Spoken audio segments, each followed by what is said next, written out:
देशात नक्षलवादानंतर बेकायदेशीर घुसखोरांविरोधात कारवाईचा मोठा दणका बसणार का? कारण केंद्रीय गृहमंत्री अमित शहा यांनी देशभरातील पोलीस प्रमुखांची महत्त्वपूर्ण बैठक बोलावली आहे.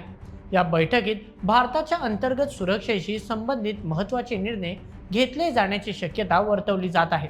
सर्वात महत्त्वाची बाब म्हणजे देशभरात बेकायदेशीर घुसखोरांविरोधात व्यापक मोहीम राबवण्यासाठी तयारी सुरू असल्याची माहिती समोर आली आहे. त्यामुळे या बैठकीकडे केवळ सुरक्षा व्यवस्थेवरील नियमित चर्चा म्हणून नव्हे, तर अमित शहा यांच्या पुढील मोठ्या रणनीतीच्या दृष्टीनेही पाहिलं जात आहे. विशेष म्हणजे या मोहिमेत अवैध घुसखोरांची ओळख पटवण्याबरोबरच त्यांना मदत करणाऱ्या बनावट कागदपत्रांच्या आणि इतर बेकायदेशीर नेटवर्कवरही धडक कारवाईचा आराखडा तयार केला जात असल्याचं बोललं जात आहे. त्यामुळे अशा कारवायांना हातभार लावणाऱ्यांमध्येही मोठी खळबळ उडाली आहे. तर आता या संपूर्ण प्रक्रियेसाठी केंद्र सरकारने कोणती रणनीती आखली आहे, या बैठकीत नेमकं काय ठरलं आणि हा निर्णय भारताच्या अंतर्गत सुरक्षेसाठी खरोखर गेम चेंजर ठरू शकतो का? चला या संपूर्ण प्रकरणाची सविस्तर माहिती जाणून घेऊया आजच्या व्हिडिओमध्ये. आजच्या बातमीचे लेखक आहे मेहुल मराठे. तर मित्रांनो, संपूर्ण देशभरात गेल्या काही वर्षांमध्ये केंद्र सरकारने नक्षलवादाविरोधात अत्यंत प्रभावी पद्धतीने कारवाई केली आहे. विविध राज्यातील पोलीस यंत्रणा, केंद्रीय सुरक्षा दल आणि गुप्तचर संस्थांनी एकत्रितपणे काम केल्यामुळे अनेक भागांमध्ये नक्षलवादाचा प्रभाव कमी झाल्याचा दावा केंद्र सरकारकडून करण्यात येतोय. अगदी आपल्या महाराष्ट्रातील गडचिरोली, चंद्रपूर सारख्या नक्षलग्रस्त भागात देखील मोठ्या प्रमाणात धडक मोहिमा राबवण्यात आल्या आहेत. त्याचप्रमाणे अनेक नक्षलींना कंठस्नान घालण्यात सुरक्षा व्यवस्थेला मोठे यश आले. एकीकडे नक्षलवाद विरोधात धडक कारवाई केली जात असताना दुसरीकडे अवैध घुसखोरीचा प्रश्न मात्र अजूनपर्यंत कायम आहे.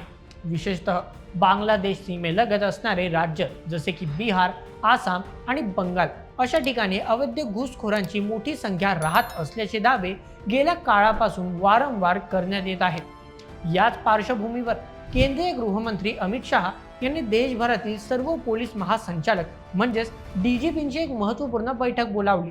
या बैठकीत फक्त राज्याचे पोलीस प्रमुखच नाही, तर त्यासोबत IB, रॉ, NIA, BSF आणि SSB यांसारख्या महत्त्वपूर्ण सुरक्षा संस्थांचे वरिष्ठ अधिकारी देखील सहभागी होणार असल्याचे सांगितले जात आहे.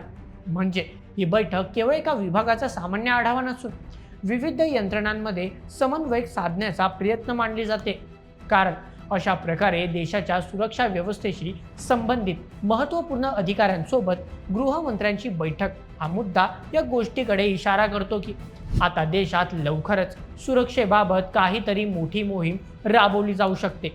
आता सर्वात महत्त्वाचा प्रश्न म्हणजे जो अगदी सामान्यपणे कोणीही उपस्थित करेल, तो म्हणजे या बैठकीचा मुख्य अजेंडा नेमका काय होता. सूत्रांकडून मिळालेल्या माहितीनुसार यातील पहिला आणि सर्वात महत्त्वपूर्ण मुद्दा म्हणजे देशभरात बेकायदेशीररित्या वास्तवात असलेल्या व्यक्तींची ओळख पटवण्यासाठी एक समान कार्यपद्धती तयार करणं. आणि हाच मुद्दा सर्वाधिक इंटरेस्टिंग ठरतो, कारण भारतात राहणारा कोणताही नागरिक हा देशातील मूळ नागरिक आहे आणि कोण अवैध घुसखोर आहे हे नेमकं ठरवायचे कसे, असा संभ्रम गेल्या अनेक दिवसांपासून कायम होता. या प्रकरणी आतापर्यंत प्रत्येक राज्य वेगवेगळ्या पद्धतीने कारवाई करत असल्याची परिस्थिती होती. त्यामुळे माहितीची देवाणघेवाण आणि समन्वय यात मोठ्या अडचणी निर्माण होत होत्या. याच कारणाने आता या गंभीर परिस्थितीवर कायमस्वरूपी उपाय काढण्यासाठी राष्ट्रीय स्तरावर एक समान रणनीती तयार करण्यावर भर दिला जाणार आहे, जेणेकरून सर्व राज्यांची माहिती एक समान पद्धतीने उपलब्ध होईल आणि केंद्रीय सुरक्षा यंत्रणा राज्य स्तरावरील यंत्रणेशी व्यवस्थित संवाद करू शकेल. कारण बेकायदेशीर घुसखोरी ही केवळ सीमेवरील समस्या नसून ती देशात अगदी खोलवर रुजलेलं एक मोठं अंतर्गत आव्हान आहे. या सर्व अवैध घुसखोरांना देशातील महानगरे आणि औद्योगिक शहरांसह विविध राज्यांमध्ये स्थायिक होण्यासाठी मदत करणारी एक सुनियोजित संघटना काम करते.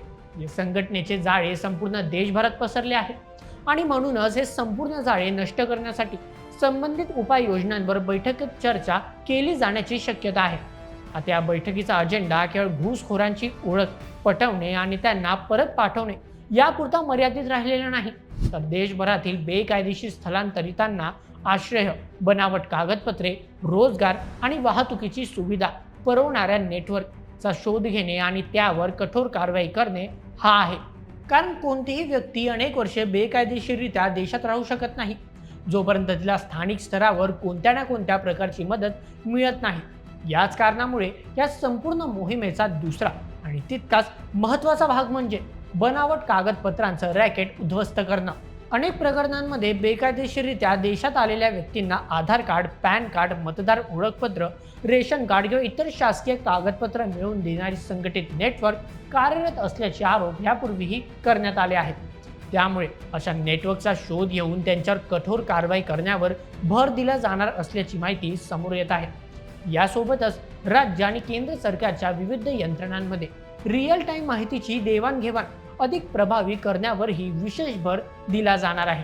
कारण जर एखाद्या राज्यात संशयित व्यक्तीची माहिती उपलब्ध झाली तर ती तात्काळ इतर राज्यांपर्यंत आणि केंद्रीय सुरक्षा यंत्रणांपर्यंत पोहोचवणं अत्यंत गरजेचं मानलं जातं.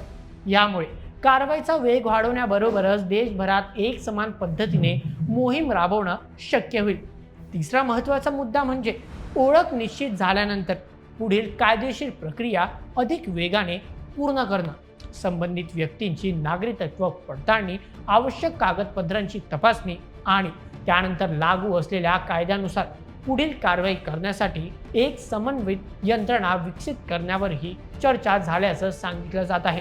गेल्या वर्षी पंतप्रधान नरेंद्र मोदींनी लाल किल्ल्यावरून केलेल्या स्वातंत्र्य दिनाच्या भाषणात मागील काही काळात सीमावर्ती भागात घुसखोरीमुळे होणाऱ्या परिणामांवर लक्ष वेधण्याचा प्रयत्न केला होता. त्यानंतर लगेचच गृह मंत्रालयाकडून सीमावर्ती प्रदेशांमधील तसेच प्रमुख शहरांमधील परिस्थितीचा अभ्यास करण्यासाठी न्यायमूर्ती प्रकाश श्रीवास्तव यांच्या अध्यक्षतेखाली एक समिती स्थापन केली गेली होती. याचा सरळ अर्थ असा की केंद्र सरकार या संपूर्ण उपक्रमाकडे केवळ कायदा सुव्यवस्थेचा विषय म्हणून पाहत नाही, तर भारताच्या अंतर्गत सुरक्षा व्यवस्थेला आणि सक्षम करण्यासाठी आणि भविष्यात बेकायदेशीर घुसखोरीला आळा घालण्यासाठी दीर्घकालीन रणनीतीचा भाग म्हणून या मोहिमेकडे पाहिलं जात आहे. त्यामुळे आता या बैठकीनंतर विविध राज्यांमध्ये आणि प्रमुख शहरांमध्ये प्रत्यक्षात कोणकोणत्या कारवाया सुरू होतात, बनावट कागदपत्रांच्या या रॅकेटवर कशा प्रकारे ॲक्शन घेतली जाते आणि घुसखोरी रोखण्याच्या या नवीन रणनीतीला खरोखर यश मिळतं का, याकडे संपूर्ण देशाचं लक्ष लागलंय. अशा परिस्थितीत येणारे काही दिवस आता अत्यंत महत्त्वाचे ठरू शकतात. दरम्यान या बैठकीत आखण्यात आलेली रणनीती प्रत्यक्षात किती प्रभावशाली होते हे पाहणे देखील तितकेच महत्त्वाचे ठरणार आहे. तर मित्रांनो, या संपूर्ण प्रकरणावर तुमचे काय मत आम्हाला कमेंट करून नक्की कळवा आणि अशाच व्हिडिओसाठी सबस्क्राईब करा बोल MH या आपल्या चॅनलला. धन्यवाद.